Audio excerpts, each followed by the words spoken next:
नमस्कार, हिमाचल अभी-अभी.com से मैं दिव्या। पेश हैं अब तक के मुख्य समाचार। हिमाचल में कोरोना से महिला की मौत, फरेड़ की महिला ने टांडा अस्पताल में तोड़ा दम। कुल्लू के तारकोल मिक्सिंग प्लांट में भड़की आग, लाखों रुपए का नुकसान। हिमाचल में अगले साल शुरू होगी छठी कक्षा से कंप्यूटर और वोकेशनल शिक्षा। हिमाचल के सरकारी स्कूलों में 25 सितंबर से बंटना शुरू होगी स्मार्ट वर्दी। आईजीएमसी शिमला में छात्र की रैगिंग, 2 इंटर्न पर केस, 3 साल से तंग करने का आरोप।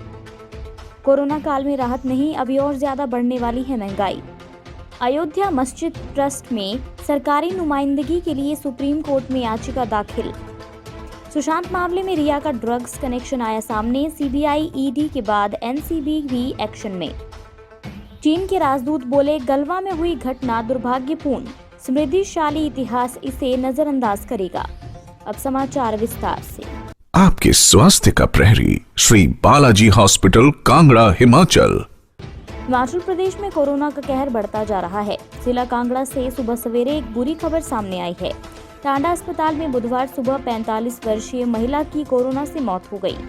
महिला फरेड़ पालमपुर की रहने वाली थी और उसका निजी अस्पताल में ऑपरेशन हुआ था। इसके बाद महिला की तबीयत बिगड़ी और उसे 12 अगस्त को टांडा अस्पताल में भर्ती करवाया गया। महिला की कोरोना रिपोर्ट 24 अगस्त को पॉजिटिव आई थी और आज सुबह उसकी मौत हो गई। हिमाचल में ये 29वीं मौत है, वहीं जिला कांगड़ा में ये छठी मौत है। इसके अलावा मंडी में 7, कांगड़ा और सोलन में 6, हमीरपुर में 4, चंबा में 3, शिमला में 2 और सिरमौर में 1 की मौत हुई है। इस माह अगस्त में अब तक 17 कोरोना पॉजिटिव की मौत हो चुकी है। पिछले 10 दिन के अंदर 12 की मौत हुई है। पिछले कल भी सोलन के नालागढ़ में एक बुजुर्ग ने दम तोड़ा। बुजुर्ग निजी अस्पताल में चालक था। प्रदेश में मौत का बढ़ता आंकड़ा चिंता का विषय है। जिला कुल्लू के प्रवेश द्वार बजौरा में हॉट मिक्सिंग तारकोल प्लांट में सुबह सवेरे आग लग गई। स्थानीय कर्मचारियों ने अग्निशमन विभाग को सुबह करीब 6 बजे आग लगने की सूचना दी। सूचना मिलते ही अग्निशमन विभाग के सब फायर ऑफिसर दुर्गा सिंह के नेतृत्व में 2 फायर टेंडर सहित मौके पर रवाना हुए और घटना स्थल पर पहुंचकर 1 घंटे की कड़ी मशक्कत के बाद आग पर काबू पाया।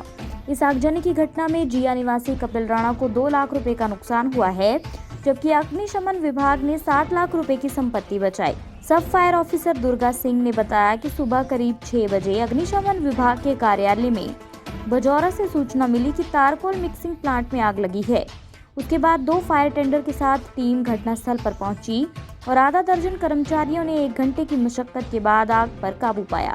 उन्होंने कहा कि आगजनी के कारणों की जानकारी नहीं मिल पाई है, लेकिन मिक्सिंग प्लांट में तारकोल मिक्सिंग का कार्य चल रहा था, जिस वजह से इसका कारण शॉर्ट सर्किट हो सकता है।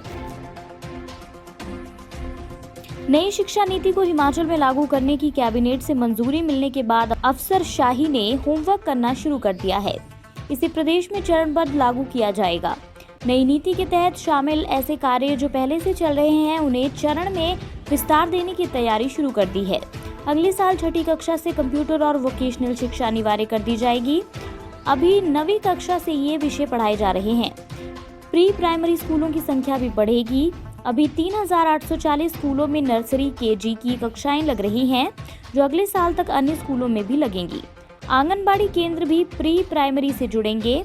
10 किलोमीटर के दायरे में आने वाले सरकारी स्कूलों का एक क्लस्टर बनेगा। इसमें प्राइमरी, मिडिल और सीनियर सेकेंडरी स्कूल होंगे। क्लस्टर के किसी स्कूल में किसी विषय के शिक्षक की कमी है तो अन्य स्कूल से शिक्षक जाएगा। मिड डे मील में ब्रेकफास्ट भी होगा।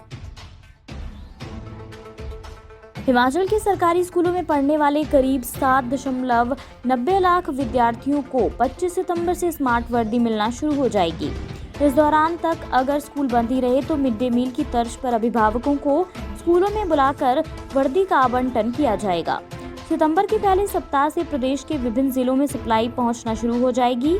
स्कूल स्तर पर वर्दी के सैंपलों की जांच करवाने के बाद ही वितरण किया जाएगा। प्रारंभिक शिक्षा निदेशालय ने मंगलवार को सभी जिलाधिकारियों को इस बाबत दिशा निर्देश जारी कर दिए हैं। प्रारंभिक शिक्षा निदेशक शुभकरण सिंह की ओर से जारी पत्र में बताया गया कि बीते साल चुनी गई कंपनी को 2 साल के लिए टेंडर दिया गया था। कंपनी ने सितंबर के पहले सप्ताह से वर्दी की सप्लाई शुरू करने की बात कही है। ऐसे में वर्दी को एकत्र करने के लिए चिन्हित किए गए स्थानों पर सप्लाई को पहुंचाया जाएगा। हर स्कूल प्रभारी को वर्दी की रैंडम सैंपलिंग करवानी होगी। सैंपल रिपोर्ट आने के बाद ही वर्दी बांटी जाएगी। किसी भी स्कूल ने बिना सही सैंपल रिपोर्ट के वर्दी बांटी तो उनके खिलाफ नियमानुसार कार्रवाई होगी। उन्होंने कहा कि वर्दी की ढुलाई के कार्य में विद्यार्थियों को ना लगाया जाए, विद्यार्थियों से ट्रांसपोर्टेशन का शुल्क भी ना लिया जाए। अगर इस तरह की शिकायत प्राप्त हुई तो संबंधित शिक्षक के खिलाफ कार्रवाई की जाएगी। अन्य समाचार ब्रेक के बाद। Shri Balaji multi speciality hospital Kangra, जहां आपको एक ही छत के नीचे मिले बेहतरीन चिकित्सा सुविधाएं, cardiology, laparoscopic, general surgery, neurosurgery, orthopaedics, paediatric, radio diagnosis, urology, gastroenterology, ophthalmology, pathology, medicine, anaesthesia और डेंटल जैसी अत्याधुनिक और बेहतरीन चिकित्सा सुविधाएं, 24 घंटे इमरजेंसी सुविधा, 9 बेड के साथ critical care unit, cardiac monitor और डिफिब्रिलेटर्स, सेंट्रल ऑक्सीजन लाइन और वेंटिलेटर सुविधा। हिमाचल प्रदेश के सबसे बड़े निजी स्वास्थ्य सेवा प्रदाताओं में से एक Shri Balaji multi speciality hospital Kangra राष्ट्रीय स्वास्थ्य बीमा योजना के साथ सूचीबद्ध Shri Balaji multi speciality hospital Kangra BPL परिवारों के लिए अस्पताल में कैशलेस भर्ती होने के साथ ही ईसीएच की भी सुविधा। हमारा पता Shri Balaji multi speciality hospital, Balaji Vihar, Ujjain, Kangra. संपर्क करें 9218411108 पर। Shri Balaji multi speciality hospital Kangra.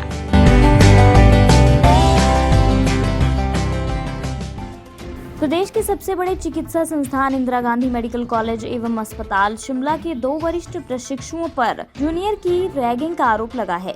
दोनों के खिलाफ मामला दर्ज कर लिया गया है। अभी तक किसी की गिरफ्तारी नहीं हुई है। पीड़ित छात्र ने बताया कि वे सोमवार रात करीब 11:30 बजे भावा हॉस्टल से रमन हॉस्टल की तरफ आ रहा था।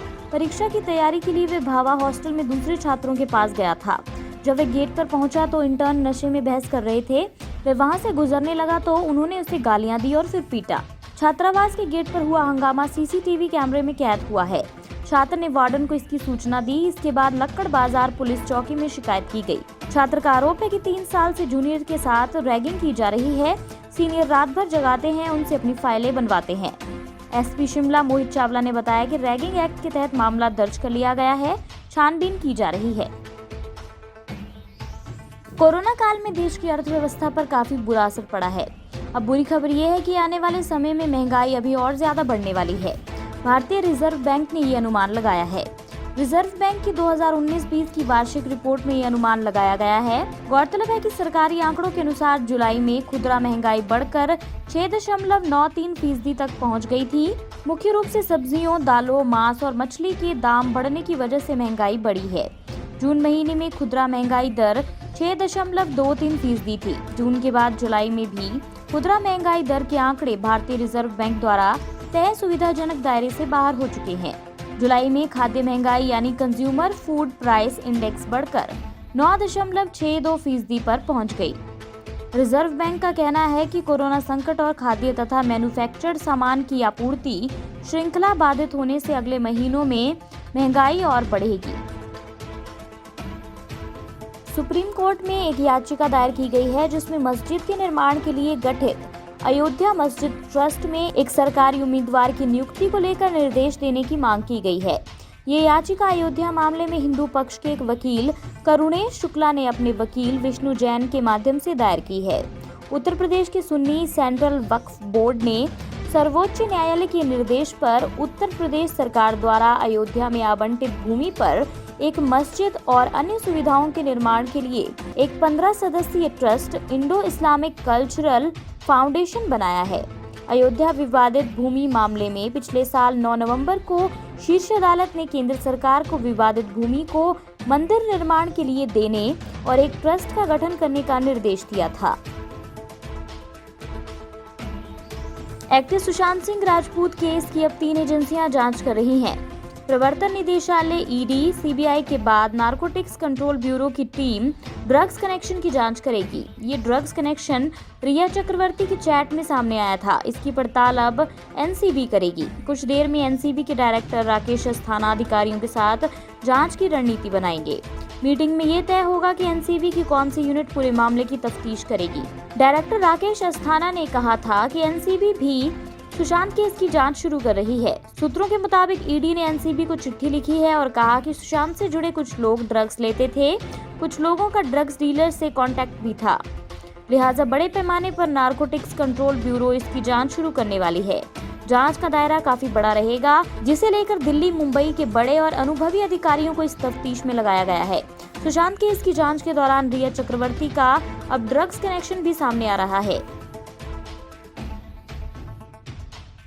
लद्दाख की गलवा घाटी में वास्तविक नियंत्रण रेखा LAC पर हुई हिंसक झड़प को बीते 2 महीने से ज्यादा वक्त हो गया है, लेकिन इस झड़प के बाद भारत और चीन के बीच बिगड़े रिश्ते अभी तक खुद के सामान्य होने का समय ढूंढ रहे हैं। वहीं अब भारत में चीन के राजदूत सुन वेदोंग ने गलवा घाटी की घटना को दुर्भाग्यपूर्ण बताया है। चीनी राजदूत ने बताया कि गलवा घाटी में हिंसक झड़प की घटना दुर्भाग्यपूर्ण थी। उन्होंने इस घटना को इतिहास के संदर्भ में संक्षिप्त लम्हा करार दिया है। वेदोंग ने कहा कि दोनों ही देश बातचीत के जरिए तनाव की स्थिति को कम करने का प्रयास कर रहे हैं। चीन भारत यूथ वेबिनार में बोलते हुए चीनी राजदूत ने कहा, हाल ही में सीमावर्ती क्षेत्रों में एक दुर्भाग्यपूर्ण घटना हुई थी, जिसे न तो चीन और न ही भारत याद रखना पसंद करेगा। अब हम बिगड़े रिश्तों को ठीक करने के लिए काम कर रहे हैं। ये इतिहास के परिप्रेक्ष्य में एक संक्षिप्त क्षण है। इसी के साथ ये बुलेटिन यहीं समाप्त होता है। अगला रेडियो बुलेटिन सुनिए शाम 7:30 बजे। तब तक के लिए नमस्कार। आपके स्वास्थ्य का प्रहरी श्री बालाजी हॉस्पिटल, कांगड़ा, हिमाचल।